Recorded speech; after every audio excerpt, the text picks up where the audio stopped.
We know that Google is tracking us. We agree to it when we set up our phones. So we wanted to figure out what exactly Google is learning about us throughout the day. So here's what we're going to do. We have two identical phones. The only difference between these two phones is this one is in airplane mode.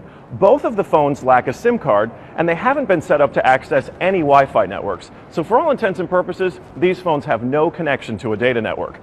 We're going to keep them with us throughout the day. And while I travel around DC, we're going to figure out just what Google is finding out about me. Our first stop, Sim's convenience store, just outside our Fox bureau, for a quick coffee. From there, we took a walk to the Capitol and took a quick walk around the Senate office buildings, and then decided to hop in a car and head around town. Hello.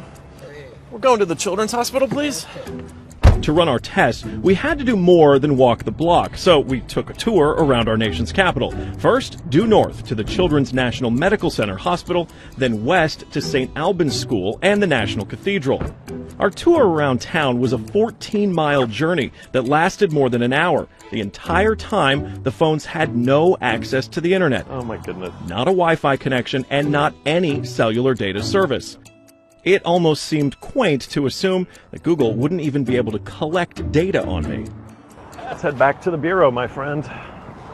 That church is beautiful. Google's business model is simple. Collect data on its users and then use that data to sell targeted ads. It's a business model called surveillance capitalism.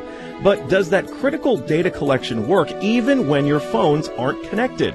So we're back here at our Fox Bureau in DC, and we've got both of our phones exactly how we left with them. The only difference, really, I snapped a couple of bad selfies at the National Cathedral. But otherwise, they have stayed in my pocket for the entire day. So let's find out what they know. This is our man-in-the-middle device. It's basically a Wi-Fi network that these phones are going to connect to once we turn their Wi-Fi on. It's going to pass data through it on the way to Google. But on the way, we're actually going to get a copy of the same data that Google's going to get. We'll be able to decrypt it and then find out where we've been throughout the day. Within minutes, the numbers rolled in. The phone that wasn't on airplane mode registered more than 100 locations, 130 activities, and even 152 barometric readings. As soon as it hooked up to our Wi-Fi, it transmitted 300 kilobytes of data straight to Google.